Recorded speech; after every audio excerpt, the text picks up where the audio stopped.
আসসালামু আলাইকুম রহমতুল্লাহি ওয়া বারাকাতুহু। সম্মানিত ভিউয়ার্স, আজকে আমরা আলোচনা করব মাথা থেকে ঝরে যাওয়া অতিরিক্ত চুল নিয়ে। আমরা মাথা আঁচড়ানোর সময় আমাদের মাথা থেকে চুল পড়ে যায়। এই অতিরিক্ত চুল আমরা কি করব? অনেকে বলে থাকেন যে হুজুর, এই অতিরিক্ত চুল বিক্রি করা আমাদের জন্য জায়েজ হবে কিনা।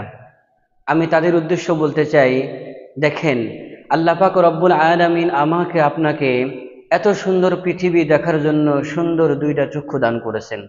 দুনিয়ার সমস্ত জিনিস ধরার জন্য আল্লাহ পাক রব্বুল আলামিন দুইটা হাত দিয়েছেন এবং চলার জন্য আল্লাহ পাক রব্বুল আলামিন আমাদেরকে দুইটা পা দান করেছেন। সুতরাং আমাদের সমস্ত অঙ্গ প্রত্যঙ্গ সবকিছু আল্লাহ পাক রব্বুল আলামিন দিয়েছেন। সুতরাং আমাদের সমস্ত অঙ্গ প্রত্যঙ্গের মালিক হলেন তিনি একজন, তিনি হলেন আল্লাহ সুবহানাহু ওয়া তাআলা।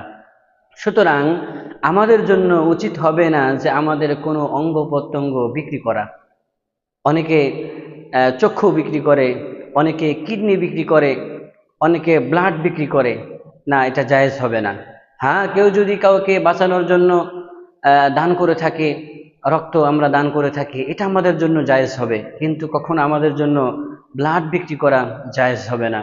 সেই সাথে গ্রামগঞ্জে দেখা যায় যে মাইক দিয়ে অ্যানাউন্স করে যে চুল 5,000 6,000 টাকা করে বিক্রি করা হচ্ছে বা নেওয়া হচ্ছে। সুতরাং আমরা মা বোন যারা আছি, আমরা একটু সতর্ক থাকব যে আমাদের মাথা থেকে ঝরে যাওয়া অতিরিক্ত চুল আমরা কখনো বিক্রি করব না। বিক্রি করা জায়েজ হবে না, বিক্রি আমরা করবও না। এবং বিক্রিও যদি আমরা করি তাহলে এটা আমাদের জন্য ক্ষতি হবে। কেমন ক্ষতি হবে? আপনারা হয়তো অনেকে জানেন, সূরা ফালাক এবং নাসের যেই শানে নজুল, আল্লাহ রাসূল সাল্লাল্লাহু আলাইহি ওয়াসাল্লামকে জাদু করা হয়েছিল, কালো জাদু করা হয়েছিল।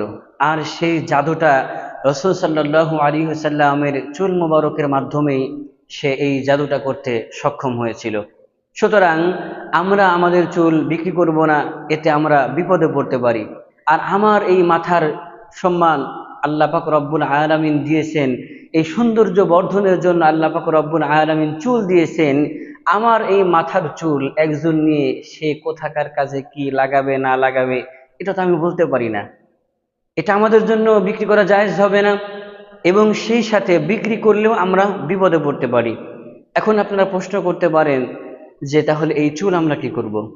এই চুল এবং হাতের নখ, আমাদের শরীরে যা কিছু যেটা আমরা ঝরে পড়ে যায় বা আমাদের শরীর থেকে আমরা আলাদা করি, আমাদের এই চুল এবং নখ, মা বোনদেরকে বলবো যে আপনারা এই চুল আঁচড়ানোর সময় যেই চুলগুলো ঝরে যায়, মাথা আঁচড়ানোর সময় যেই চুল ঝরে যায়, এই চুলগুলো আপনারা ঘরের এক কোণায় পলিথিনের মধ্যে রেখে দিবেন।